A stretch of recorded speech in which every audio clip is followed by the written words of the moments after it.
Este relato corto ha sido tomado del libro de Leyendas de la muy noble y leal ciudad de Valladolid, hoy Morelia, por Francisco de Paula León. La mano de la reja. Calzada Fray Antonio de San Miguel. La calzada de Guadalupe de Morelia es una obra monumental de los pasados siglos. Uno de los arcos del acueducto romano que condujo el agua en otro tiempo le sirve de pórtico. Dos filas de añosos y copados fresnos corren a lo largo de la calzada, entrelazando sus frondas, fingen una bóveda de verdor oscuro. De uno y otro lado, banquetas de cantería toscamente labradas sirven de asiento para tomar el fresco a la sombra en las horas calurosas. Más allá, por ambos lados, también se elevan mansiones señoriales, casas quintas coloniales envueltas en mantos de rosas. Le sirven de fondo el santuario de Guadalupe, rodeado de cipreses y coronado con su torre y cúpula bizantina sobresaliendo por encima de un cerco de cipreses. Es tan espesa la bóveda que forma el ramaje de los fresnos que cuesta trabajo al sol atravesarla, y cuando lo hace, enriquece el ambiente con un tenue polvo de oro y el disparejo pavimento con manchas de luz y sombra que complacen el alma. El aire que allí se respira viene siempre perfumado con los más exquisitos aromas de las mosquetas y madreselvas que se cultivan en el vecino bosque de San Pedro. Los pajarillos que viven entre sus frondas alegran el oído con sus cantos jamás interrumpidos. Cuán apacible es la vida de esa parte de Morelia, principalmente durante las noches de luna en que todos los rumores se apagan, todos los cantos cesan y todas las vagas tristezas renacen a porfía. Del lado derecho, al empezar la fila de casas, hay una que llama desde luego la atención por su aspecto señorial y antiguo, por sus balcones labrados en piedra y por las rejas de sus sótanos. Tiene una huerta circuida de un muro encalado cubierto de manchones verdes de musgo y ennegrecido por la lluvia y el polvo. Por cima sobresalen los fresnos, los cedros y los cipreses envueltos en mantos de camelinas, rosas, campanillas. La algarabia que por la tarde forman allí las urracas de pecho amarillo no tiene nombre. Parece un concierto colosal de arpas que se desborda como cascada de sonido delicado y penetrante, formando al caer un río de sonora espuma. En esa casa que moraba hace muchos años, muchísimos años, un hidalgo tan noble como el sol y tan pobre como la luna, sus abuelos allá en la madre patria habían hospedado en su casa a don Carlos V y a don Felipe II. Su padre había sido real trinchante, camarero secreto y guardia de corps de don Felipe V, y él últimamente había desempeñado en la corte un cargo de honor que, despertando las envidias primero y las iras después de los privados y favoritos, había tenido que refugiarse en este rinconcito de la Nueva España que se llamó Valladolid para ponerse a cubierto de unas y otras. Era don Juan Núñez de Castro, hidalgo de esclarecido linaje y sangre más azul que la de muchos. Vinieron con él de España su esposa doña Margarita de Estrada y su hija única doña Leonor. Era doña Margarita, segunda esposa, como de 40 años, gruesa de cuerpo. Hablaba tan ronca como un sochantre. Su pupila azul parecía nadar en un fluido de luz gris dentro de un cerco de pestañas desteñidas. La nariz roja y curva como de águila le daba el aspecto de haber sido en su tiempo gitana de pura sangre. Era rabiosa, más que un perro, y furibunda como pantera. Con el lujo desplegado en la corte, arruinó a su marido irremediablemente, y hoy en día, casi expatriados, en un medio que no era el suyo, consumía los restos de su antiguo esplendor y riqueza. Era doña Leonor, entenada de doña Margarita e hija de la primera esposa de don Juan. Su belleza era solo comparable a la de la azucena, blanca como sus pétalos y rubia como los estigmas de sus estambres. Su cabellera rubia le envolvía la cabeza como en un nimbo de oro, su nariz recta y sonrosada, su boca pequeña, roja como cacho de granada, sus labios delgados y rojos que al plegarse para sonreír mostraban 2 hileras de dientes diminutos y apretados, como perlas en su concha. Sus pupilas azules, como el cielo, parecían 2 estrellas circuidas de un resplandor de luz dorada e intensa. Su cuerpo esbelto y delgado como una palma del desierto, de un temperamento dulce y apacible, de una delicadeza y finura incomparable que revelaba a las claras el origen noble de su madre. Madrastra y entenada eran una verdadera antítesis, un contraste de caracteres, más como la gitana había dominado a don Juan. Lo había hecho también con Leonor, quien sufría constantemente las vejaciones que el destierro de la corte, la miseria de su situación y las pretensiones de su madrastra la hacían sufrir sin remedio.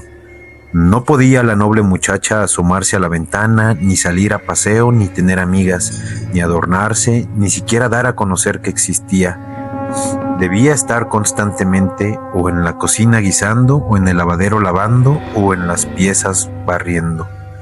Jamás había de levantar los ojos para ver a nadie, y ay de ella si, contrariando las órdenes que se le habían dado, se asomaba al balcón o se adornaba, pues que había en casa San Quintín, perdiendo Leonor en todo caso. Vino a Valladolid un noble de la corte del virrey a pasar Semana Santa como era costumbre en aquella época, y habiendo visto a Leonor en las visitas de monumentos, quedó enseguida prendado de su hermosura. Ella por su parte no miró con malos ojos al pretendiente y desde luego, mediando el oro, recibió una carta en que se le consultaba su voluntad. No tardó mucho en contestarla, citando al galán para las 8 de la noche en la reja del sótano, lugar donde para sustraerla de las miradas de la juventud vallisoletana la tenían confinada doña Margarita. Era el galán don Manrique de la Serna y Frías, oficial mayor de la Secretaría Virreinal, cuyos padres residían en España. Su posición en México superaba a toda ponderación. Joven, inteligente, activo, sumiso, lleno de las esperanzas, con su buen sueldo en la corte, estimado del rey y de la nobleza mexicana, laborioso, casi rico. De seguro que al presentarse a don Juan de por sí o con una carta del virrey, sí consentía a Leonor, no le negaría la mano de su hija, aunque doña Margarita se opusiera por no sacar ella ganancia ninguna del asunto. Pero don Manrique quiso primero estar seguro de la voluntad y del amor de Leonor, pues bien para ahuyentar a los curiosos y conociendo perfectamente el poco ánimo de la gente y el miedo que causaba en ella los duendes y aparecidos, vistió a su paje de fraile vieguino, después de haberle pintado en su rostro una calavera, con la consigna de pasearse de un lado a otro a lo largo de la calzada de Guadalupe como ánima en pena, mostrando lo más que pudiese la calavera. Sonó el reloj de la catedral pausadamente a las 8 de la noche y enseguida todos los campanarios de la ciudad comenzaron a lanzar los tristes clamores, implorando los sufragios por los difuntos, según las costumbres de aquella época. La luna iba dibujándose entre las ligeras nubes que como con un manto de encaje envolvían al horizonte. Un vientecillo suave soplaba suavemente, moviendo las ramas de los árboles y embalsamando el ambiente con el penetrante perfume de los jazmines. Todo estaba mudo, silencioso. El fingido difunto se paseaba a lo largo del muro donde estaba la reja del sótano y la gente que se atrevía a verle la cara corría despavorida, lanzando destemplados gritos. Entretanto, don Manrique se acercaba a la reja del sótano para platicar con doña Leonor. Noche a noche, a las 8, brotaba sin saber de dónde aquel espanto que traía asustados a todos los pacíficos moradores de la calzada de Guadalupe, de modo que a las 7:30 de la noche, en que terminaban los últimos reflejos del crepúsculo y se envolvía el cielo en su gran manto de estrellas, la gente estaba ya recogida en sus casas medrosas y espantada. No le pasaba lo mismo a doña Margarita, que maliciosa como era anduvo espiando, sabedora del espanto y víctima ella misma de él. El momento oportuno de averiguar el misterio, descubrió al fin la patraña y usando de su para ella indiscutible autoridad, una vez estando doña Leonor platicando con don Manrique acerca de los últimos preparativos para pedir su mano a don Juan, cerró por fuera el sótano dejando prisionera a doña Leonor. Don Manrique, llamado apresuradamente a la corte, llevando ya el proceso de que el virrey le pidiese a don Juan la mano de su hija para él, partió al día siguiente con su comitiva para México.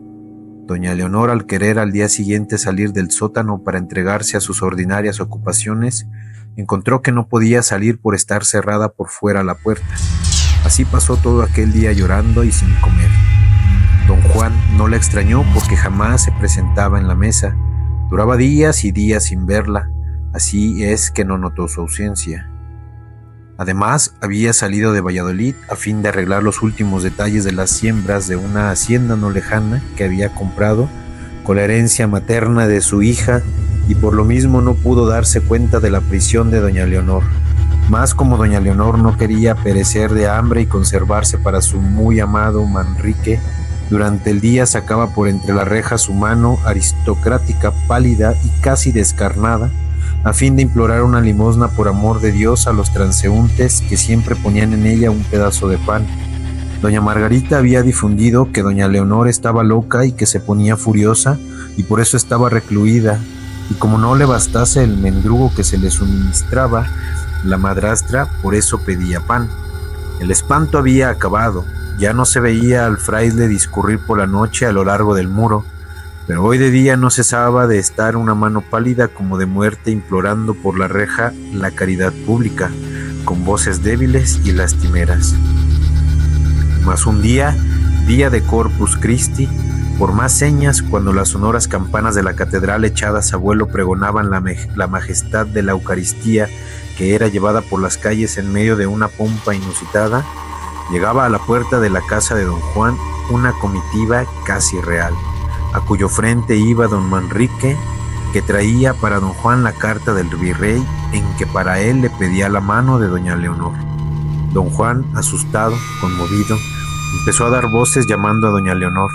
Doña Margarita se había ido al corpus, de modo que nadie respondía, hasta que los criados, sabedores del martirio de doña Leonor, le descubrieron el escondite, abrieron la puerta y quedaron petrificados al ver que doña Leonor estaba muerta.